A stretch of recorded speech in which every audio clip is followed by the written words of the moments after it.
بسم اللہ الرحمن الرحیم۔ السلام علیکم۔ مستقل مزاجی انسان کو منزل مقصود تک پہنچا دیتی ہے۔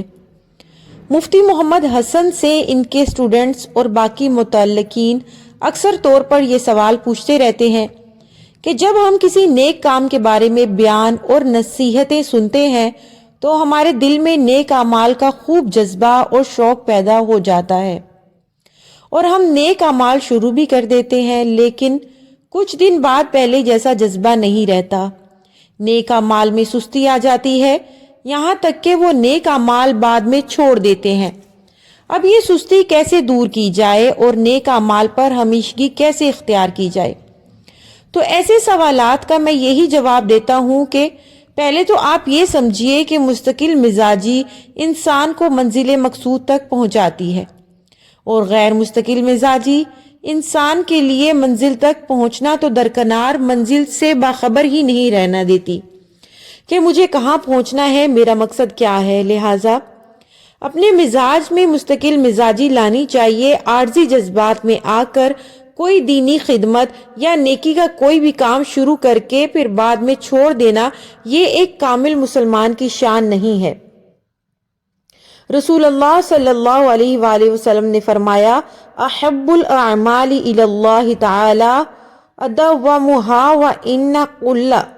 اللہ تعالیٰ کے نزدیک سب سے محبوب عمل وہ ہے جو ہمیشہ کے لیے ہو اگرچہ بہت تھوڑا ہو۔ امام خطیب بغدادی رحمۃ اللہ علیہ لکھتے ہیں کہ ایک آدمی کو تفصیلی طور پر علم دل حاصل کرنے کا شوق تھا، لیکن اسے کامیابی حاصل نہیں ہو رہی تھی۔ مایوس ہو کر تھک ہار کر اس نے فیصلہ کر لیا کہ اب مزید علم حاصل نہیں کرے گا۔ ایک دن اس کا گزر ایک پہاڑ سے ہوا جہاں پانی قطرہ قطرہ کر کے ایک چٹان پر گر رہا تھا، جس سے چٹان میں شگاف پیدا ہو گیا تھا۔ تب اس نے کہا کہ جب پانی اپنی لطافت کے باوجود سخت چٹان میں شگاف پیدا کر سکتا ہے تو اللہ کی قسم میں بھی علم دین حاصل کر سکتا ہوں، اور پھر اس کے عزم و ہمت کی وجہ سے وہ بڑا عالم دین اور اللہ والا بن گیا۔ جامعۃ الاخلاق۔ لہٰذا مستقل مزاج بننا سیکھیں اور مستقل مزاج بننے کے لیے جو کام آپ کو کرنے ہوں گے اس کی طرف خوب توجہ دیں۔ مستقل مزاج بننے کے لیے چند اعمال ہیں۔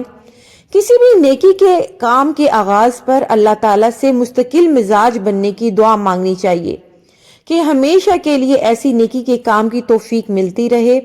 اس کے بعد اس نیکی یا خیر کے کام پر ریاکاری اور فخر و تکبر سے اجتناب کرنا چاہیے۔ آپ کتنی ہی بڑی نیکی کریں تو اس پر فخر و تکبر نہ کریں، بلکہ اللہ تعالیٰ کا شکر ادا کریں اور دل میں یہی خیال لائیں کہ اللہ تعالیٰ نے ہی مجھے اس نیکی کی توفیق عطا فرمائی ہے، اور اس نیکی کو کافی نہ سمجھیں بلکہ مزید ترقی کرتے جائیں۔ اس کے بعد دینی ماحول یا دینی مجالس میں شرکت کرنی چاہیے تاکہ نیک اعمال کی طرف شوق اور توجہ پیدا ہو، کیونکہ اکثر طور پر نیک اعمال میں سستی اسی وجہ سے بھی پیدا ہوتی ہے کہ ہم دینی ماحول سے کٹ چکے ہیں۔ اس کے بعد آ جاتا ہے سستی اور غفلت آنے پر علماء کرام کے اصلاحی بیانات سننے چاہیے، اگرچہ 10-15 منٹ کے لیے ہی کیوں نہ ہو، تاکہ دینی جذبہ برقرار رہے۔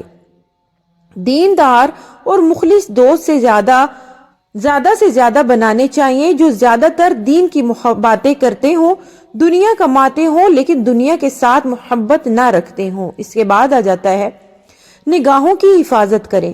بدنگاہی جیسے گناہ کی نحوست ہی یہی ہے کہ وہ نیکی کے کام میں سستی لاتی ہے۔ اس گناہ کی وجہ سے نیک اعمال کی توفیق اور حلاوت بھی چھن جاتی ہے۔ خصوصاً فلمیں، ڈرامے دیکھنے اور میوزک سننے سے اجتناب کرنا چاہیے کہ یہ تینوں چیزیں اللہ تعالیٰ سے تعلق میں کمی لاتی ہیں، رکاوٹ بنتی ہیں۔ اس کے بعد آ جائے گا عزم و ہمت سے کام لینا چاہیے۔ شیطان اگر سستی کا خیال دل میں لائے تو کبھی بھی حوصلہ نہیں ہارنا چاہیے بلکہ نیک اعمال میں چست رہنا چاہیے۔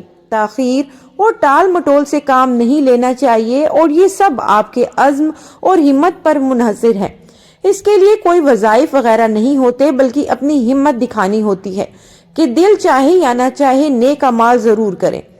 جب آپ بار بار اپنی ہمت دکھائیں گے تو خود بخود شیطانی وساوس دور ہو جائیں گے، انشاءاللہ سستی نہیں رہے گی۔ یہ مسنون دعا کثرت سے پڑھا کریں۔ اللہم مہددنی وسددنی، اے اللہ مجھے ہدایت نصیب فرما اور سیدھے راستے پر چلا۔ اس کے علاوہ اہدنا الصراط المستقیم کا اہتمام کرتے رہیں۔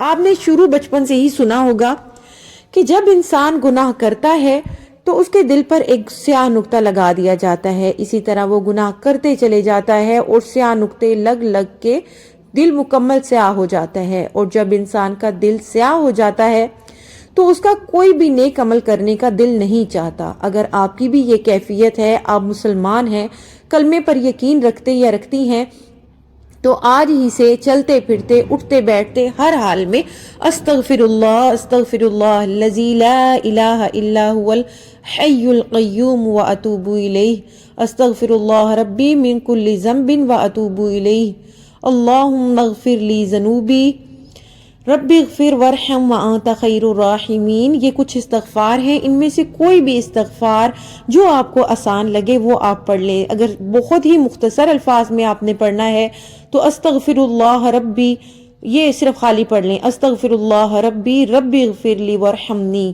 اس طرح کے الفاظ بھی آپ ادا کرتے رہیں تو امید ہے کہ انشاءاللہ آپ کے دل پر لگے گئے نقطے آہستہ آہستہ دھل جائیں گے۔ استغفار گناہوں کو بہت جلدی جھاڑ دیتا ہے، یہاں تک کہ دل پاک اور صاف ہو جاتا ہے۔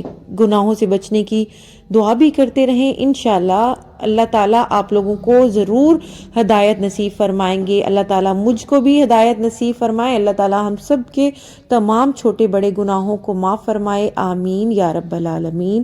اللہ تعالیٰ ہم سب کو مستقل مزاجی نصیب فرمائے۔ دعاؤں میں یاد رکھیے گا، ویڈیو پسند آئے تو چینل کو لائک اور سبسکرائب کرنا ہرگز نہ بھولیں، بیل نوٹیفیکیشن کو آل پہ سیٹ کر دیں تاکہ مزید اچھی ویڈیوز آپ کو دیکھنے کو ملتی رہیں۔